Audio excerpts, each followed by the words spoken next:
레위기 13장과 14장에 보시면 여러 가지 법 조항을 얘기하면서 또 제사 드리는 이야기를 하면서 나병 환자들에 대한 이야기를 다룹니다. 그러니까 나병 환자들은 나병에 걸렸다고 아는 즉시 자신들의 삶의 자리에서 떠나야 한다 그랬습니다. 그래서 사람들과 마주치는 것을 피하기 위해서 돌을 던져 닿을 거리, 그러니까 20m 정도 떨어져 손으로 입술을 가리고 부정하다 부정하다 외쳐야 되는 겁니다. 그러니까 자기가 길을 가는데 저기 사람들의 무리가 오면 자기가 입을 가리고 부정하다 부정하다 하면 그 소리를 듣고 야, 저 사람이 나병 환자구나 그러고 피해 간다는 겁니다.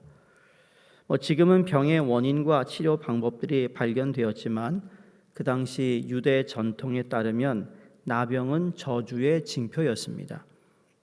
예수님 일행은 예루살렘을 향해 가고 있는데 유대와 갈릴리 사이가 사마리아인데요. 그 사마리아 골목을 지나가고 있었던 것입니다. 그러면서 13절에 소리를 높여 이르되 예수 선생이여 우리를 불쌍히 여기소서 하거늘.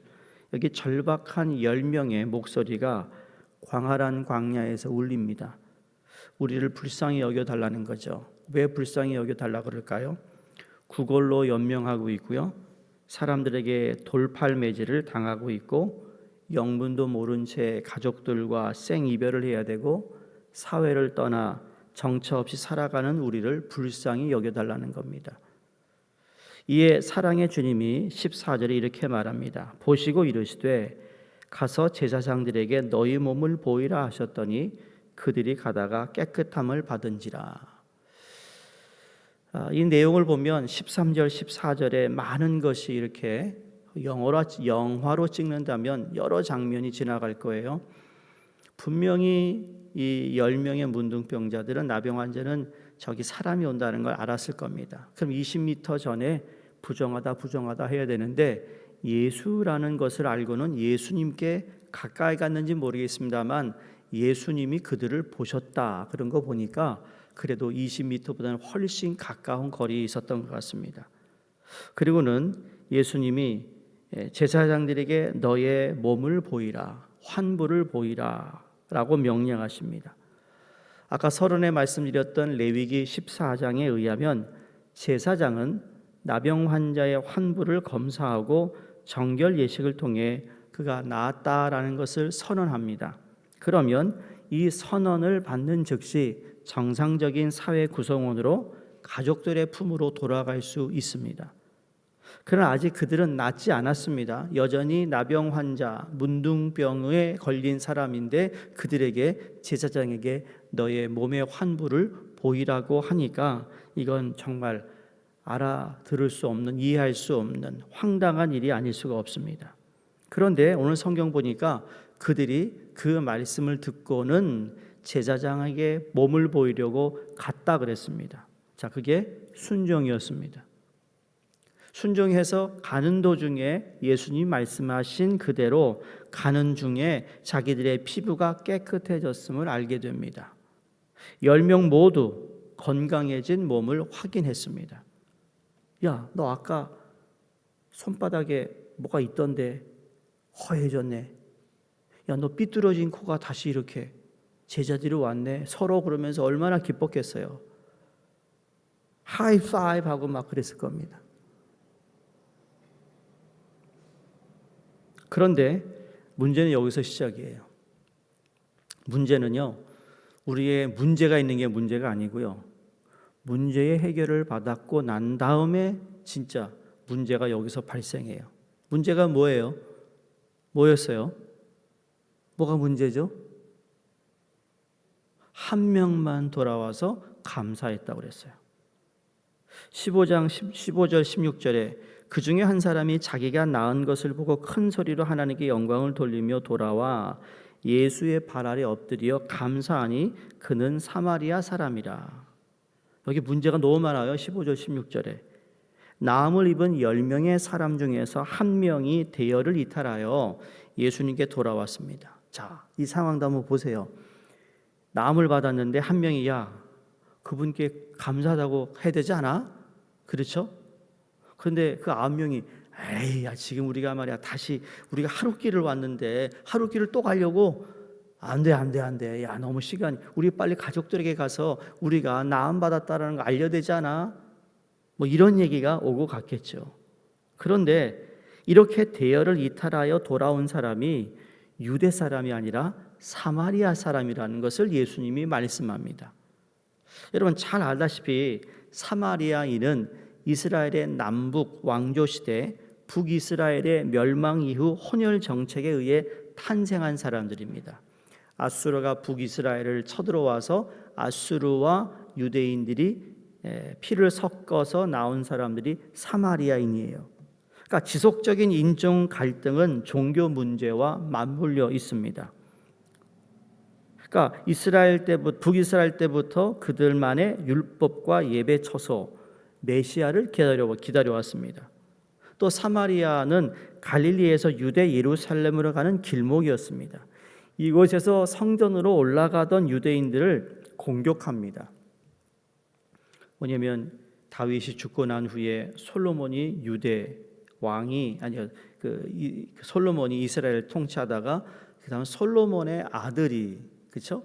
그다음에 유대 왕을 이어가야 되는데 그거를 반대해 가지고 나라가 남쪽 북쪽으로 나눠지잖아요. 그러면서 유대인들은 예루살렘에서 성전에서 제사를 드려야 되는데 그거를 가지 못하게 막아버립니다. 북이스라엘이. 그리고 내려가는 사람에게 공격하고 못 가게 두려움을 줘가지고 북이스라엘에서 하나님께 제사를 드리는 성지순례 가면 그 옛날에 있었던 제단이 아직도 있어요. 그러니까 그 일로 인해서 솔직히 유대인들이 제일 싫어하는 사람이 사마리안이었습니다. 그러니까 추측하기로는 10명 중 9명은 유대인이고 1명만 사마리안이었던 것 같아요. 그러니까 사마리아인이 지금 예수님께 돌아와서 감사하다라고 얘기하는데 오늘 이에 예수님의 반응을 보세요. 17절 18절에 예수께서 대답하여 이르시되 10사람이 다 깨끗함을 받지 아니하였느냐? 그 9은 어디 있느냐? 이방인 외에는 하나님께 영광을 돌리러 온 자가 없느냐 하시고 왜 돌아온 사람이 너밖에 없느냐?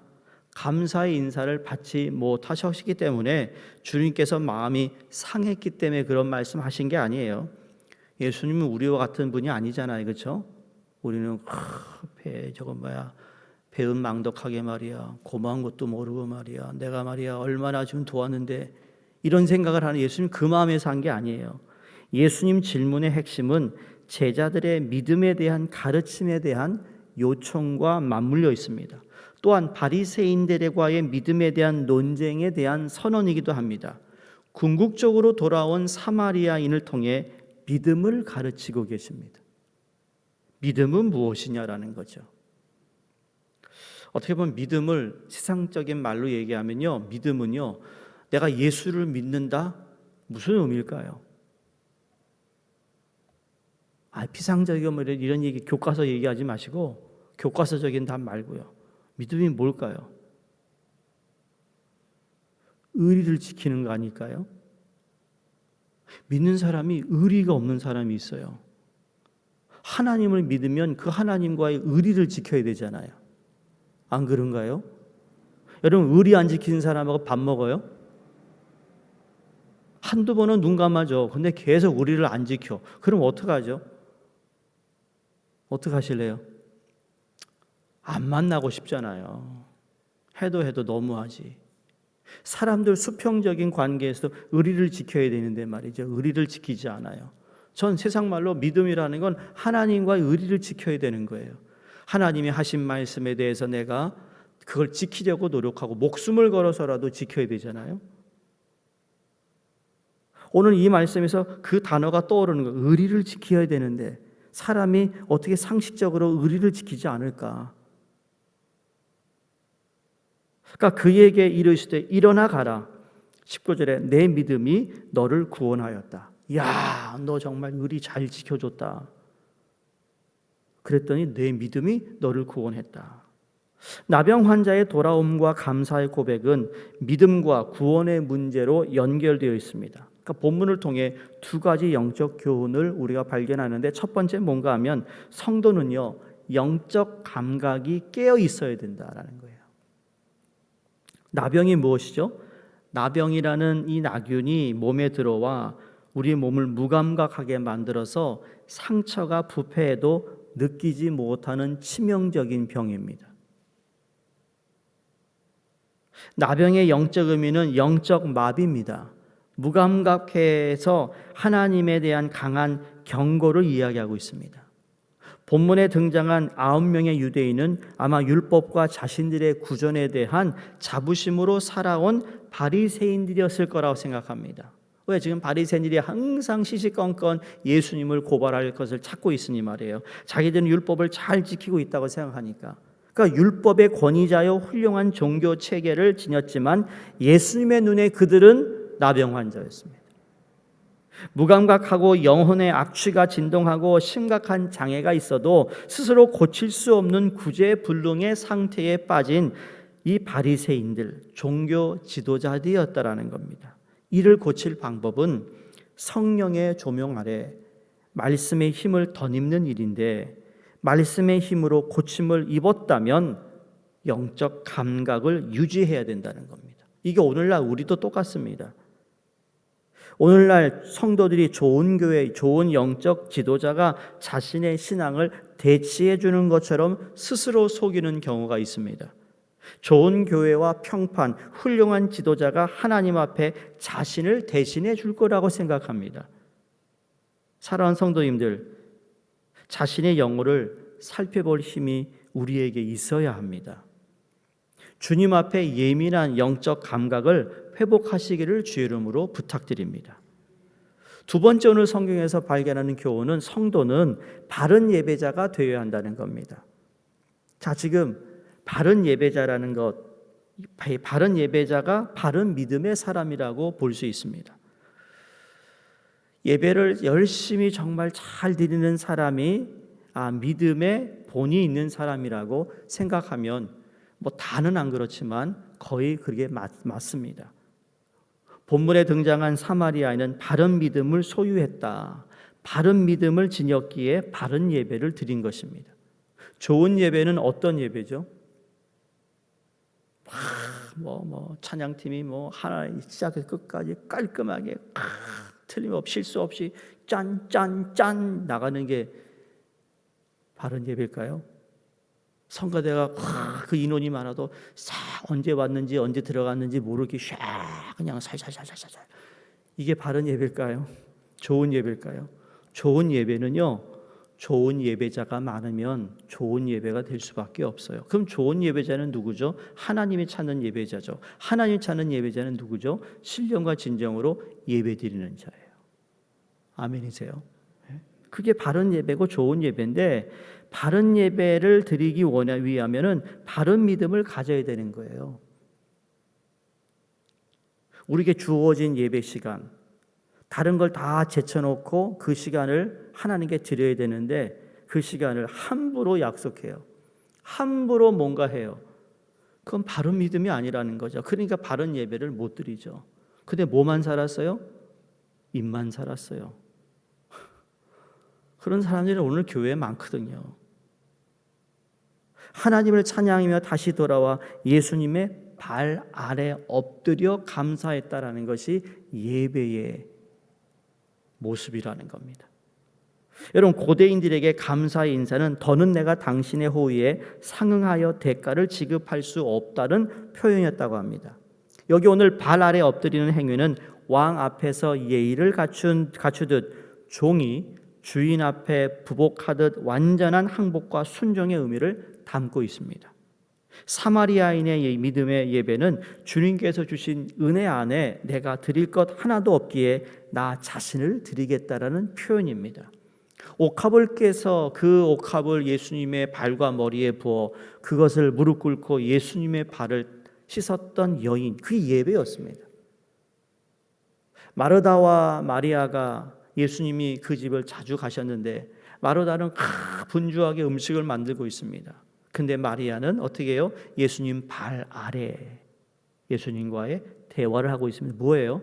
가르침을 받고 있고 그 가르침 앞에 순종하며 바른 믿음의 예배의 모습을 우리에게 얘기하고 있습니다.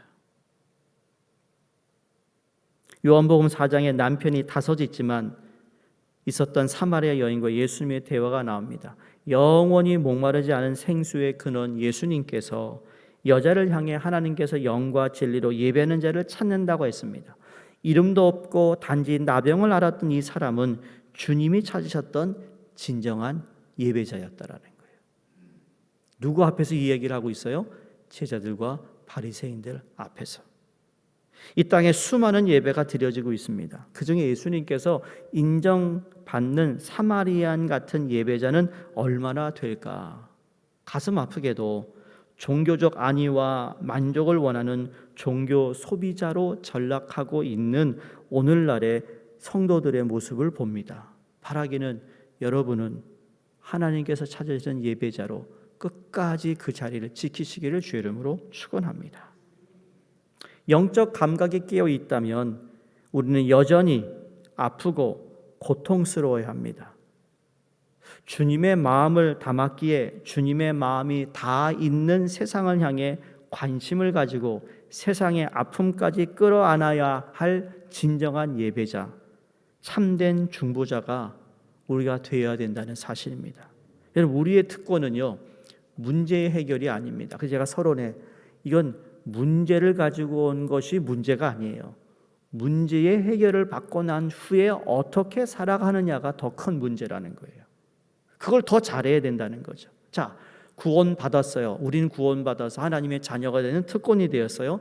내가 기도하면 하나님이 기도 응답해 주시는 그러한 은혜도 우리에게 주셨어요. 근데 그것보다 더 중요한 건 뭔가 하면 그렇게 우리의 존재가 바뀌어서 하나님의 자녀가 되고 기도하면 기도 응답해 주시는 하나님께서 그러한 기도에 응답을 해 주실 때마다 우리는 어떤 모습으로 살아갈 것이냐. 이게 더 우리가 관심 가져야 될 거라는 거죠. 응답해 주셨어요. 응답한 다음에 그럼 어떡할 거냐라는 거예요. 오늘 우리를 불쌍히 여겨 주셔서 우리 좀 낫게 해주세요라고 부탁하고 요청했던 10명의 나병 환자 중에 한 명만 돌아와서 감사했고 예수님 앞에 무릎을 꿇고 기도했습니다. 영적 감각이 깨어 있기에 여러분 아프고 쓰리기에 주님의 발치에 나와 목청 높여 주여 나를 불쌍히 여겨주셔서 이 민족을 이 시대를 불쌍히 여겨달라는 간청이 우리에게도 있어야 된다는 겁니다. 그게 바로 예수님이 이 믿음이 있는 사람을 통하여 우리의 영적 감각이 깨어 있어야 된다는 이야기는 단지 나만을 위한 문제 해결이 아니라 내 주위에 있는 문제 해결까지도 우리는 이 문제 있는 것들을 하나님께 가지고 나와야 한다는 것이죠. 오늘도 바른 믿음과 바른 예배자로 주님 앞에 엎드릴 때 주님께서 우리를 굳건히 세워주실 것입니다. 뿐만 아니라 그렇게 하나님께 나와 기도하는 사람들을 통해 우리의 시대와 교회 또한 굳건히 세워주실 것을 믿습니다. 오늘 기억하실 것은 의리를 잘 지키자입니다. 영적 감각이 뛰어난 사람은 의리를 잘 지키는 사람입니다. 우리 특히 남자들 의리 얘기하잖아요. 의리. 어떻게 세상 사람보다도 의리가 없냐고요. 교회 안에 성도들이 말해요. 서로 의리를 좀 지켜가야 되는데 어떻게 저기 조폭보다도 의리가 없냐고요. 우리는 의리 잘 지키자고요. 의리 잘 지켜서 품기도 하고 배려하기도 하고 양보도 하고 그래 내가 믿음이 좀 더 있으니까 내가 좀 양보하지 뭐 이런 마음을 가져야죠. 에이 믿음도 없는 게 말이야 그냥 입만 살아가지고 이런 얘기하지 마시고 좀 실질적으로 우리의 신앙 믿음을 좀 실천할 수 있는 적용할 수 있는 그래서 살아있는 믿음이 되기를 주의 이름으로 간절히 부탁드립니다. 기도하겠습니다. 하나님 아버지 오늘도 말씀을 통해 우리의 영혼을 깨워주시고 영적 감각을 일깨워 주시옵소서. 예루살렘에서 드려지는 수많은 제사 예배를 기뻐하지 않으시고 사마리아인 한 사람의 예배를 받으신 주님, 바른 믿음의 소유자, 바른 예배자가 되게 하여 주시옵소서. 주님, 메말라 버린 구원의 감격과 은혜에 대한 갈망이 다시금 우리 안에 샘솟게 하시고 나라는 울타리를 넘어 은혜를 흘려보내는 세상을 향한 중보자로 살아가게 하여 주시옵소서. 오늘도 하나님 앞에 믿는다, 또 믿음의 우리의 신앙생활을 살아간다 할 때 하나님 앞에서 그 의리를 잘 지켜나갈 수 있는 은혜도 주시고 용기도 주시고 담대함도 허락해 주셔서 이 세상 그 어떤 것과도 타협하지 않도록 하나님 우리를 붙잡아 주시옵소서. 감사드리며 예수님 이름으로 기도드리옵나이다. 아멘. 우리 함께 기도하겠습니다. 우리 방글라데시의 또 다스제랄드, 또 태국의 박윤식 선교사님, 라오스 최춘호 선교사님이 기도해 주시고요. 김희균 전도사님 월요일 날 수술을 받으신다고 합니다. 위에서 모든 수술 준비가 잘 되실 수 있도록 우리 함께 기도하겠습니다. 할렐루야. 하나님 아버지 감사합니다.